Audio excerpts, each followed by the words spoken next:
Okay, so I just wanted to fill you in just a little bit on what next week's presentations look like as far as logistically.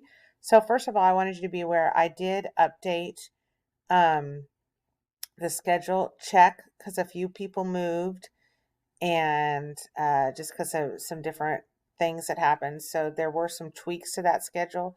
So make sure you check with that. And then let's talk about kind of how this looks. So, what you do when you're not presenting. So, I've had lots of questions like who's going to be in the room, all this stuff. So, here's what's going to happen. This is a really easy way for you guys to get some points. So, you are expected to attend 12 other presentations, and you will end up with 60 additional points if you do that. And some of you need those points. So, that would be quite helpful. So, you need to go to presentations in the room where your advisor is in. We can't be flipping around all over the place and mixing everybody up. So we're, if you're gonna go to presentations, you'll go to the room your advisor is in, whichever one they're judging in. And then when you get there, you will fill out this form. Let me show you what that looks like real quick. Kind of looks like, does look like this because this is what it is. Okay, your name, your advisor's name. You'll put whoever you watch do the first presentation, you'll write their name in, a little description of what they did, and then what did they do well and what do they need improvement on. And you'll do that for each one, and that kind of counts as your attendance taker, your participation for the day. And then as you leave that day, leave that with your advisor. And then at the end of the week, they'll total those up as long as you have 12 of them you will get 60 points. So easy peasy, no big deal, and a great way to get some points. So you'll notice that leaves you a few that you don't have to go to. So during that time, you like if it's the day of your presentation and you just get too nervous and you don't want to sit in there, you can hang out in the gym. So that's your only option. You're either in the gym or you're in your presentation room where your advisor is. If you need to go to the bathroom, if you need to practice yours, you can do that. Um, so there's probably about six, 5 to 6, depending on what room you're in, that you don't have to attend. So if you need to work on your presentation one day in the gym, you can do that. I know FFA kids, Mr. Kern is expecting some help on Thursday when the fruit comes in. Schedule that in and make that be the day that you're not going to go to presentation so you can help out with that. That would be great. Just plan ahead so you know what you're doing so you make sure you get to 12. Okay? So that's what you do when you are not presenting. You are either in one of the 12 presentations you need to go to in your advisor's room or you are in the gym. Okay? Then what do you do when you're presenting? So first of all, show up 10 minutes early to your room.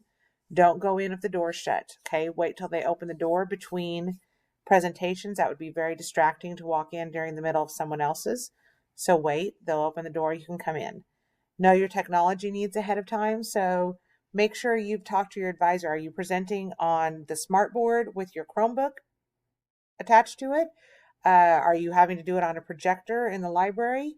Does your Chromebook work with the projector? If it doesn't, do you need to send your presentation to your advisor so they can do it on their laptop? But anyway, you need to have that figured out ahead of time. So then when you go in, the first 3 minutes are set up to get your stuff ready.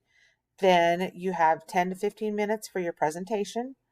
Then you have 2 minutes of question and answer time. And if your presentation is shorter and your question and answers go a little longer, that's fine, but we can't exceed this because we have to stay on track so the next person can start. So we're in 20-minute increments. So that's how we want to do it. Make sure you know that you're going to be recorded. And we'll talk about why that is in just a minute, but you will be recorded while you're doing your presentation. Okay, what you do after your presentation. Immediately after, you do not have to stay in the room. If you don't need to watch that next presentation to get one of your 12 in and you want to go back out and change your clothes or just breathe a little bit or decompress, um, the worst thing to do is don't sit down right after your presentation in that room and go, man, I did an awful job. You don't want to hear your judges. Your judges don't want to hear you say that. So if you need to go out and go talk to somebody in the gym just to, move on after you've done your presentation, do that. Just make sure you get 12 in. Okay. Then your grade will come out for your presentation in sometime in the next 2 class dates. Um, we'll try to get them. I'll try to get the ones done on Friday right away, so you guys can know kind of where you are. Then every Explore group is going to send, your advisor is going to send on the one that they thought had the best presentation from your group. They'll send one of those on. There'll be a few wild cards, so even if you were like the second in your group, you might make it through as well. Those will have 15 semifinalists. And then there's a panel of a few judges that will choose 5 finalists over the weekend after watching all your videos. So that's why we're recording the videos. Um, they'll choose 5 finalists. I will notify you by a phone call on Sunday that you are one of the finalists, so you can be prepared on Monday to present in the gym to the whole school, 7th through 12th. And anybody who makes it to be a finalist wins a medal, and also at least $25 in chamber bucks, which is just money that you can use here in Washington at a whole bunch of different places.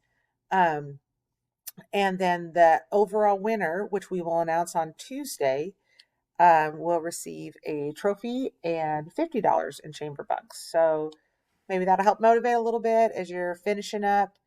Good luck this week as you're getting ready for these presentations. Remember to practice them so they're nice and smooth. Really do a good job. Can't wait to see what you guys have done this semester. And as always, if you need help, let me know.